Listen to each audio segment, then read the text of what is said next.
Assalamualaikum warahmatullahi wabarakatuh. Waalaikumsalam. Baik, untuk teman-teman ini saya lebih ke arah cerita ya, sharing begitu. Mungkin Pak Mosel meminta saya karena justru banyak hambatan, itu bisa membuat kita belajar, pembelajaran. Kalau yang mulus saja itu, wah seakan-akan mudah ini S3, baik-baik saja, tidak perlu sesuatu effort yang besar, sudah bisa lulus S3 dari ITS, TI, ITS gitu ya. Tapi dengan bekal pengalaman saya yang cukup, saya katakan ini berlikaliku, Prof. Moses tahu sendiri perjalanan saya, sehingga ada banyak hal yang bisa saya petik dari likaliku perjalanan studi saya. Bukan sesuatu yang bisa dikatakan sukses, tapi setidaknya saya sudah bisa sampai batas finish gitu ya, finish perjalanan yang penuh likaliku ini. Saya dalam, oh iya, maaf.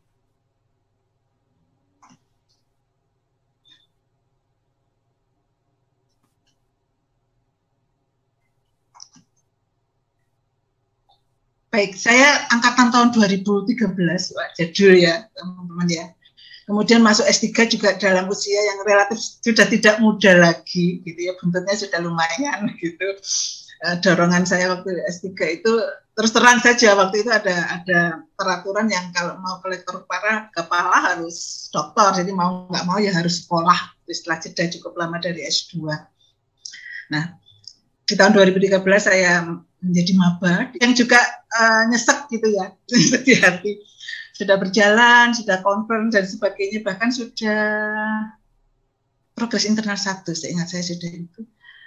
Topik yang saya angkat itu kebetulan sama persis, sama sekali, persis, termasuk case-nya itu dengan jurnal yang terbit di tahun 2015. Pas saya berpikir, ini kalau saya terus di sini nanti yang jelas yang penulis atau peneliti yang sudah menerbitkan jurnal itu pasti sudah lama berkecimpung di situ, sehingga saya kalau terus nekat kayak seakan-akan nanti takutnya saya akan terbentur pada tembok besi begitu. Kemudian berkonsultasi dengan Pak Moses, akhirnya berganti topik setelah 3 semester. Bisa dibayangkan ya, 3 semester cukup banyak yang waktu itu. Memang perjalanan saya tidak mulus dan tidak terlalu cepat gitu. 3 semester harus berganti topik, mulai lagi mencari gap penelitian dan seterusnya. Padahal mencari gap yang pertama juga tidak mudah bagi saya waktu itu. Di semester keempat saya mulai lagi. Intinya seperti itu. Mulai lagi mencari gap, membangun proposal kembali dan seterusnya. Ya memang tidak frontal berubah, tetapi cukup besar perubahannya dari hal yang sifatnya lebih teknis menjadi hal yang lebih makro waktu itu. Berproses lagi ini tadi butuh bahwa tidak patah arang istilahnya, tidak patah arang, sudah tersendat di awal, nggak mutung gitu ya. Ini juga perlu. Nanti mungkin di akhir akan saya ceritakan apa saja yang diperlukan bagi seorang mahasiswa S3. Tidak cukup hanya pandai, pinter, dan pasti ya masuk S3 ITS pasti. Vision setelah sekian bulan, hampir 1 tahun, minor vision. Tapi pada akhirnya itu ternyata kok rejected. Waktu itu Profesor sangat tahu betul perjalanan saya ini. Bayangkan saja 3 semester saya berproses dengan harapan besar karena sudah minor revision gitu, sudah harapan besar untuk bisa accepted. Apalagi perjalanan waktu juga penempuh studi juga berjalan terus, semester demi semester. Akhirnya toh harus rejected. Sampai menangis pun sudah nggak bisa waktu itu Bapak Ibu, Mas Mbak semua. Nggak bisa, sudah ada titik nadir. Tapi kembali lagi apa yang bisa saya lakukan? Kembali lagi bahwa semua ini adalah jalan yang harus saya lalui. Rezeki tidak tertukar, rezeki sudah ada begitu ya, saya pasti belum rezeki saya. Belum jalan saya. Ketika saya kembali ke situ baru saya mulai bisa menata hati. Mulai menata hati gitu ya, menata diri untuk tidak jatuh. Kalau sudah jatuh, mutung, nanti bangkitnya akan semakin sulit sehingga kembali lagi sudah ini jalan saya. Saya harus mampu melaluinya. Nah, ketika seperti itu akhirnya Prof. Moses waktu itu menyarankan tulis lagi yang lain. Oke, kebetulan juga progres disertasinya sudah berjalan juga, sehingga saya menulis paper yang kedua, manuskrip yang kedua. Sambil berjalannya waktu, dan yang penyesakan saya tadi rejectednya itu adalah hal yang sebetulnya sudah saya lakukan, cuman mungkin belum tersirat di tulisan saya. Sehingga nanti ini juga mungkin bagi tips bagi teman-teman, ya ceritakan semua yang telah dilakukan. Jadi ketika itu saya ada hal yang mungkin saya sendiri kilaf gitu ya, tidak menuliskan hal yang sudah saya lakukan itu. Sudah saya lakukan jelas itu, tapi karena tidak tersirat tadi, tidak tersurat dengan jelas, dengan baik saya menyampaikannya, sehingga bagi reviewer yang baru itu reviewernya ganti lagi. Jadi memang di jurnal internasional yang bagus akan seperti itu. Ketika sudah lolos ke reviewer, nanti ganti lagi reviewer untuk mencari pandangan yang lain. Gitu. Itu ditemukan saya belum menyuratkan dengan baik, belum mendeskripsikan dengan baik, sehingga dianggap belum. Justru nyeseknya di situ saya sudah melakukan itu sebetulnya. Begitu. Baik ya, kembali lagi bahwa saya itu tadi bahwa so must go on. Gitu. Saya harus tetap di jalan ini, harus menyelesaikan karena sudah saya terlanjur terjun dalam, masa harus mutung dan akhirnya tenggelam. Jangan sampai seperti itu. Terus kemudian karena saran dari Profesor tadi, saya juga selain manuskrip yang tadi, akhirnya sesuatu yang sudah saya lakukan tadi dan belum saya sampaikan, kembali lagi saya revisi kembali manuskrip yang sudah berjalan berapa jurnal tadi ya. Selain itu saya juga menulis manuskrip yang baru, ya bagian dari disertasi yang sudah berprogres. Akhirnya 2 manuskrip berjalan. Prof. Moses waktu itu menyatakan kalau jaring ya jangan satu jaring gitu ya, satu pancingan gitu. Jadi kita menyebar jaring, intinya seperti itu. 2 manuskrip saya submit hampir bersamaan waktu itu. Manuskrip yang lamanya sudah berjalan melintang sekian semester dan manuskrip yang baru saya tulis. Yang satu yang manuskrip yang lama tersebut saya submit waktu itu memang karena memburu waktu, saya masukkan di MDP. Kemudian yang satu manuskrip lagi saya submit di Cogent Business and Management waktu itu. Yang Cogent ini dengan perjalanan waktu, ketika saya submit masih Q3, perjalanan waktu menjadi Q2. Perjalanannya juga tidak mudah, melalui proses yang cukup panjang, hampir 10 atau 11 bulan dari saya submit sampai akhirnya accepted. Tapi itu accepted-nya setelah saya dinyatakan lulus. Nah, berarti tidak bisa sebagai syarat lulus. Ya, beruntung yang jurnal yang semula itu tadi ya, yang setelah melalui perjalanan panjang yang berikut tadi, akhirnya bisa accepted, didesain. Itu di tahun 2020. Jadi yang desain sekitar bulan Maret. Kemudian saya proses sampai sidang tertutup itu sekitar bulan Juni. Semoga saya tidak salah ingat, Juni. Kemudian yang Cogent accepted di bulan September atau Oktober waktu itu. Ya, kurang tahu ya, saya sekitar itu. Jadi 2 yang saya lempar, jaringnya saya lemparkan itu, alhamdulillah dua-duanya malah justru bisa accepted. Dan posisi yang sekarang desain pun sudah Q2 Pak. Saya lihat di sudah Q2 sekarang desain, Cogent juga Q2. Itu terkait dengan perjalanan berliku saya mulai tahun 2013 dan pada akhirnya alhamdulillah bisa finish di tahun 2020 dengan banyak lika-liku. Oke, ini tadi ya, ini tadi 2 artikel karena sudah terbit, jadi saya sebut sebagai artikel yang berlika-liku. Yang nomor 1 Bapak Ibu itu sangat berlika-liku, ada berapa jurnal sudah ya. Yang nomor 2 relatif lebih beruntung, sekali submit bisa accepted. Ya mungkin pengalaman dari belajar menulis artikel yang pertama, jadi yang kedua sudah sudah ada bekal untuk menulis dengan lebih baik. Jadi memang untuk bisa menghasilkan manuskrip dan nantinya menjadi artikel itu perlu latihan. Kalau akhirnya saya berpikir seperti itu, perlu latihan sehingga kita bisa mengungkapkan apa yang kita sudah lakukan, apa yang sudah kita hasilkan dengan baik agar bisa ditangkap baik oleh editor maupun oleh reviewer. Pengalaman dari yang nomor 1 tadi, saya sudah melakukan dan mencoba menulis, ternyata belum bisa ditangkap dengan baik. Itu sebagai dasar penolakan justru hal yang sudah bisa saya lakukan. Kan akhirnya nyesek juga ya, disarankan begini-begini, padahal itu sudah saya lakukan. Tapi apa kuncinya? Saya belum bisa menuangkan hal yang saya lakukan dengan baik agar bisa terbaca oleh editor maupun oleh reviewer. Nah, yang nomor 2, walaupun cukup panjang perjalanannya, hampir 10 bulanan lah sampai accepted, nah, setidaknya sudah mulai bisa terbaca apa yang saya tuliskan. Gitu.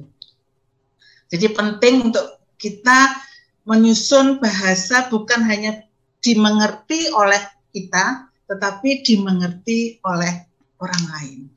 Ya, karena kita arahnya ke publikasi ya dimengerti terutama oleh editor maupun oleh reviewer kita. Oke, jadi ini tadi kalau saya sebenarnya kiat-kiatnya apa ya? Sebenarnya bukan sukses juga ya kalau saya ya, sudah mentok ya waktunya gitu ya.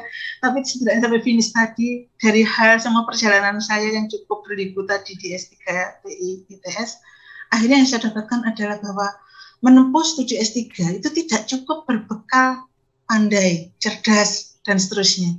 Saya katakan tadi ada banyak faktor yang mendukung bahwa kita bisa akhirnya berhasil atau dalam arti menyelesaikan studi kita, tidak mandek di tengah jalan. Ya karena banyak hal, banyak faktor. Bukan karena tidak cerdas, tidak pandai. Prof. Moses mungkin tahu sendiri. Ya sangat di atas saya gitu ya. Tapi ada banyak hal gitu ya, Mas Mbak semua. Yang pertama kita sabar. Kalau saya katakan di S3 itu saya katakan sebagai sekolah sing sabar bahasa Jawa ya. Sekolah sing sabar.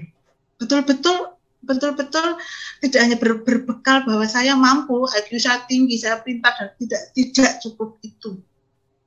Jadi ketika sabar ini sangat menurut saya mutlak diperlukan ketika kita menempuh studi S3. Karena banyak hal yang di luar kendali kita, kadang-kadang seperti itu, di luar prediksi kita, yang tiba-tiba muncul begitu saja. Nah, kalau kita tidak menanganinya, menghadapinya dengan sabar tadi, ya sudah, akan berhenti. Sabar di sini dalam arti berhubungan dengan banyak hal, baik yang non-teknis maupun teknis. Termasuk nyun sewu mungkin masalah pribadi begitu ya. Kadang-kala banyak godaan ketika sedang menempuh S3 begitu ya, tidak hanya sekedar godaan akademia. Sabar ketika tadi ya harus ditolak.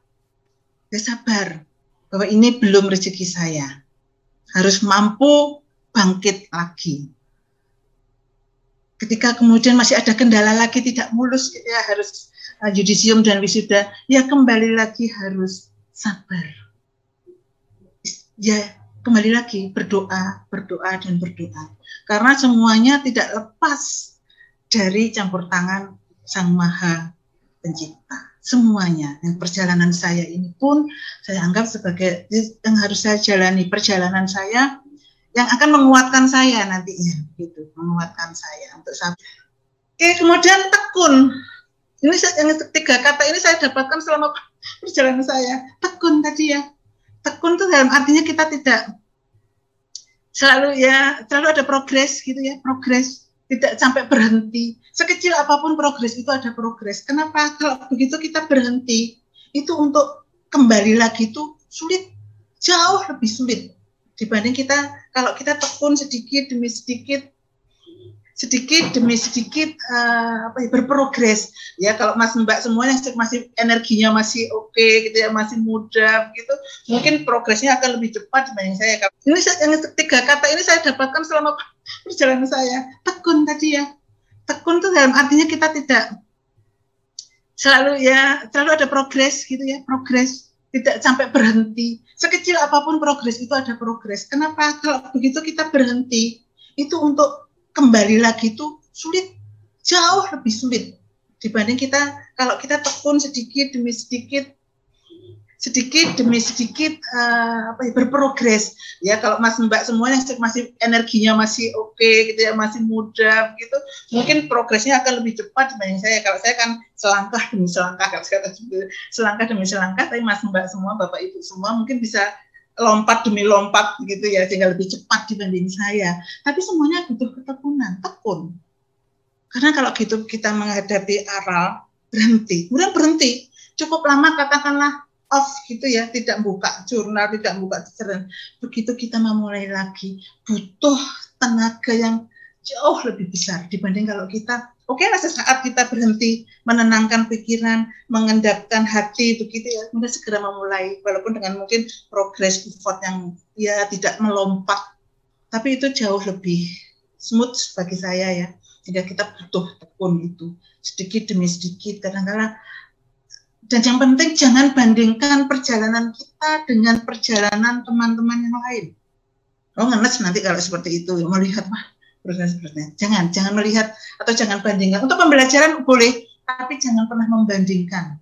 Karena semua punya jalan sendiri-sendiri. Kalau untuk pembelajaran boleh, gitu ya. Kemudian yang satu lagi yang penting juga adalah ulet. Bahasa Jawa lagi, ulet itu tidak mudah patah ya, tidak mudah patah.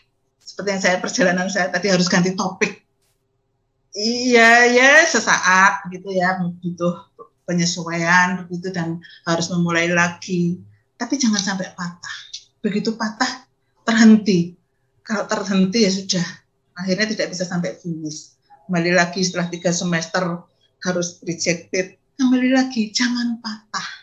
Jangan patah gitu ya. Ini tentunya saya didukung ini sama Pak Moses tahu betulan saya, ya, tahu betul gitu ya. Tapi sangat mendukung saya dengan perjalanan saya yang penuh liku itu Pak Moses, Pak Gun itu sangat mendukung saya. Dalam artian itu tadi jangan patah ya, jangan patah, ayo terus didorong terus.